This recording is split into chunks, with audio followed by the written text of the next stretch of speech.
Well, it happened again. Chase goes down in the main event in second place this time, crashes in this sand.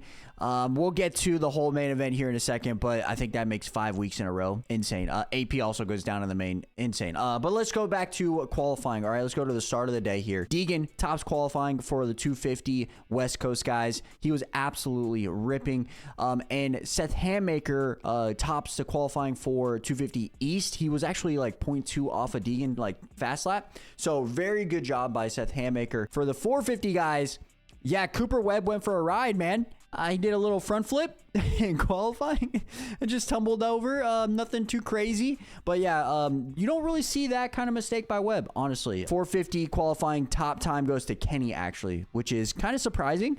I thought Chase was going to get it at the very end, but Kenny just put down a lap that was like an absolute burner. He did a 48.7, which I think even like I'm trying to think back to like the whole entire main event. I don't think anybody ran a 48.7 in the entire main. I think it was only like 49 flats. I know Deegan ran one in like the 250 West heat race number 1 because it was like a perfect track. But yeah, I don't think anybody actually touched that time. Track was gnarly, absolutely gnarly. But all right, here's the 250 West, as I was just mentioning. Deegan honestly dominates this. He gets off to a really, really good start with Michael Mosman in there. Cody Schock is in there as well. Or, excuse me, that's Jet Reynolds in there.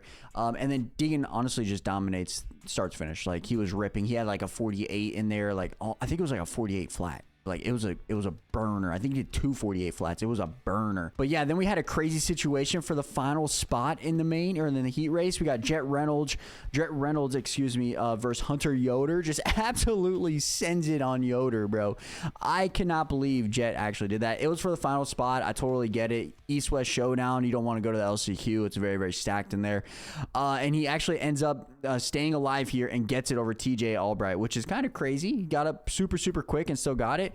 But he actually got a written warning for that for that collision. I don't know. I mean, I think that's just like a racing incident. You know, yes, was extremely like basically went in there hot and took him out. Yes, but I mean, final spot, East-West showdown. I think I'm all here for it, honestly. But did Deegan go to PR training? Bro, I haven't heard him shit talk at once in the last two races for the West Coast guys. Like, he's been so well like matured on the podium. It's kind of weird. All right, I miss his shit talking back and forth. All right, now let's jump over to the 250 East here. We have 192 on the start with Austin Faulkner. They lock bars. 192 gets the brunt of it, dude. He goes down pretty freaking hard on his face right there. Face plants it. Austin somehow survives. I don't know how he survived that, but yeah, he didn't survive in this heat race. He actually goes down in the whoops and has to go to the LCQ. And there is no like post on it, but he barely makes it out of the LCQ. I mean, barely. It was literally last corner, 4th spot. Like, barely makes it. But for the heat race, RJ and Max Anstey goes at it. Like, they were going back and forth. Max gets the heat race win here, but they were going back and forth with it. RJ almost made a pass a couple times. It was honestly a really good race to watch. And these heat races are like mini main events, man, for the 250 guys, because it's an East heat race, a West heat race. So it was like battling back and forth, and it was honestly really, really good, really, really fun to watch. And then for the heat race number 1 for the 450 guys, Cooper Webb gets out to the lead early with Justin Hill, and he goes down in the sand. Like, I don't remember like just seeing Webb go down in heat races. Like, it doesn't happen very often, especially when he's like leading them. But yeah, just a weird mistake by Webb. That's 2 crashes now on the day for Webb. We saw the front flip earlier and this one in the sand. It didn't matter. It didn't matter at all. Like, it didn't. Like, he dominated still. For the heat race win, though, since he went down, Malcolm Stewart actually passes Justin Hill for the lead and gets a heat race win. He gets 2 in a row now. He won the heat race at Daytona, which was pretty freaking awesome to watch, and he got this one too. He was riding really good in the heat race. So was Justin Hill. Justin faded a little bit towards the end, but yeah, Malcolm Stewart was riding good. JB also was riding freaking phenomenal. He's right there in that third guy right here, like right behind them. He was riding really good. I predicted him to do a heat race win, and if he was a little bit closer, it might have happened, right?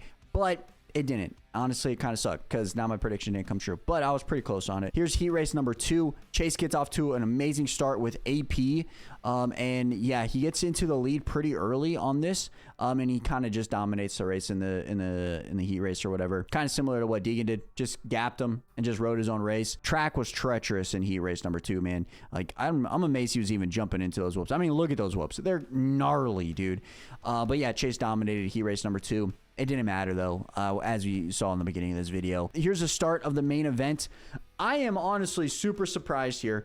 Tommy V gets an amazing start, but Seth Hammaker comes out of nowhere, steals a whole shot, and leads from start to finish. Like, he wasn't even tested. He rode fantastic. It was amazing to watch. Like, it was spotless, man. He just clicked off the lap after lap after lap, and he rode fantastic. Deegan kind of got pinched here off the start. Didn't get a horrible jump. Honestly, he was about 5th.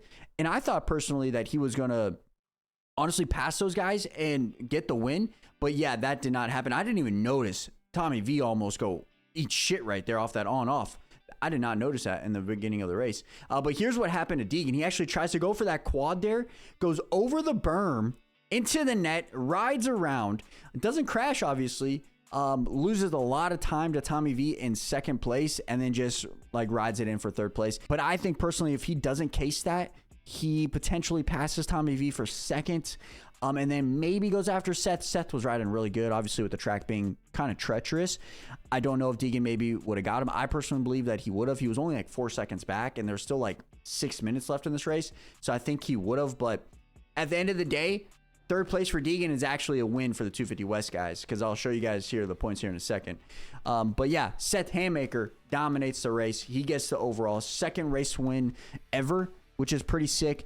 Yeah, he rode fantastic. There's nothing else to say, man. 2nd in qualifying, 3rd in the heat race, 1st in the main event. Fantastic race by Seth. I will say this, if he doesn't have food poisoning at Detroit, he might be your points leader. We had a scary moment with Chance Hymas. On the box at the very end of the race, he clips the tough block over here. He did not finish this race. I haven't heard any news. I'm recording this right after the race. I'm trying to get this recap out for you guys as quickly as possible. I'm speeding through all this. But yeah, that's a scary crash over the over-under. I mean, you don't ever want to see that. Kind of swaps over, hits on the ground pretty freaking hard. His bike was there for about a lap and a half. Yeah, I hope Chance is okay. Here are the overall results. Seth Hammaker 1, Tommy V 2, Hayden 3, RJ, Cole, Shimoda, Max, Juju. And what I meant by Deegan getting 1st place in the West, your 2nd West guy was Cole Davies. He has a bunch of points on him already. And then Julian Beaumer, which was 2nd in the points, finished 8th. That's a 5-spot swing. With that being said, Deegan actually puts a huge gap on Beaumer. He jumps up 6 points on Beaumer, which is honestly huge. And then Cole Davies is 25 points back. He moves up to 3rd past Joe, actually, and Cole is riding fantastic. Goes down in the sand with Joe, comes back and passes him for 5th place. Awesome ride. 250 East, Tommy V takes over the points lead now. I mean, he has a 1 point over Max. He has an 11 points over Seth. And to be fair, Tommy V's looking pretty good. RJ is right there too with -12. RJ has a chance with this. But Tommy V back-to-back. It's a possibility. I'm just saying it's a possibility. But now let's hop over to the 450 class. And yeah, amazing start by Barsha. Amazing start by Cooper Webb. And honestly, amazing start by Chase Sexton. They were top 3. Cooper actually makes a dive into the inside to get past Chase, which I think was so crucial in the beginning of this race. If Sexton was able to hold him off right there, I think it would maybe a little bit of a battle with Chase and Cooper, but Cooper just gets in front of him, and Cooper was an animal, man. He was so fast all night long, and yeah, he gets right in front of Chase, and we honestly didn't even see him again after he passes JB for the lead. But yeah, Roxon, in this points chase, watch what happens. Anderson goes down, washes the front. Roxon have nowhere to go, gets stuck, buried. And I thought personally Roxon was going to make a charge here because he was dead last, made it all the way up to 11th with like 10 minutes to go, and nothing happened. He just stayed right there. And honestly, like Malcolm was in front of him, AP was in front of him, everybody was right there in front of him, but he just couldn't pass him. So he kind of stayed right there in that like spot, which kind of sucks, honestly, for the points. This is probably his worst race of the year minus Tampa. And yeah, not great for Roczen. We have the pass right here, as I mentioned. This is early on in the race. I mean, very early on. I think this might be the first lap of the race. It was the first lap of the race, actually. He gets by JB right here. First lap of the race and never looks back. Like, literally never looked back. It was Cooper Webb's race to lose, basically. And yeah, he just didn't do it. He just didn't even make a mistake, I don't think.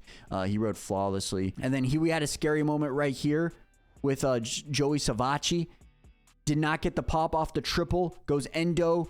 Yeah, I'm hoping that he is okay. I think he hurt his knee. He was grabbing his knee at the end of this clip, like on the live broadcast. So I hope Joey is okay. But a very scary crash. Very scary. I thought personally they might do like a red flag situation for this, but they didn't do it. Kind of similar to what happened with McAdoo, but he was able to walk off, I guess, on his own power. But definitely look out for like a knee injury from Joey. I hope he is okay. Yeah, Chase Sexton goes down in the sand in second place. Only 4 seconds back off of Cooper at the moment, or like 4 or 5 seconds back, goes down in the sand, loses a spot to Jay Coop. And yeah, I have no words, man. That's like 5 races in a row that we've had a mistake by Chase. It's just gnarly, honestly. Hopefully we don't have another one at Alabama in a couple weeks. Thankfully we can't make it 6 weeks in a row because we have an off week next week. But yeah, just super unfortunate for Chase. Justin Cooper, second place. Fantastic ride by Jay Coop. Sexton finishes third. Barsha, amazing ride for Barsha, finishes fourth. AP fifth. And I mentioned this in my power rankings video yesterday on TikTok and Instagram. I don't know how you put Jay Coop at 7th and AP in 4th, man. Jay Coop is the best guy out of AP, Malcolm, Jason. He's the best guy. Literally, he should be number 4 behind the top 3 right now because he's been riding fantastic the last 5 rounds. And yeah, like I mentioned, Kenny got up to 7th, but he was literally right next to Malcolm, AP, and Barsha within 8 minutes of the race and just couldn't get past him. Kind of sucks. He was riding really good all day. He looked fantastic all day. Here are the points for the 450 class now. Cooper Webb, 15 points up on Chase Sexton. 15 points. That's a lot. I mean, there's 8 races left. Chase wins out. He can win the chip. Yeah, whatever. But you're going to tell me that he's going to try to win 5 in a row? 5 in a row versus Cooper Webb? I don't know if that's possible, bro. Like, you need to have a Cooper Webb 6th or 7th place finish. Is that going to happen? I don't think so. Is it possible? Yes, 100%. But that actually means that Chase has to win too. Like, I don't have any faith in the last 4 weeks that Chase can win a race right now. Like, seriously, it's crazy. But I'm still rooting for him, and I'm still picking him for the chip. He's going to figure it out. He's going to come out swinging. He's going to win this chip. All right? I'm guaranteeing it on this video. I'm guaranteeing it. But yeah, those are the points. Roczen loses the bunch now. He's 26 points down instead of 16 points. He could have made up a lot of points on Chase if he got a better start. Crazy race at Indy. Webb dominates. Very, very not surprising. Kind of saw it coming as soon as that first lap hit. But yeah, appreciate anybody stopping by and watching these videos, man. It really does mean a lot. We'll have our full review out on Tuesday, a rankings video on Wednesday, and I think we're going to do a mid-season rankings video and like a mid-season review too, since we have an off week. So stay tuned for that. And we got MXGP stuff this upcoming weekend since no Supercross. So stay tuned for all that. Thank you guys so much for all the love, and we'll catch you guys back here in the next video. I'm out. Peace.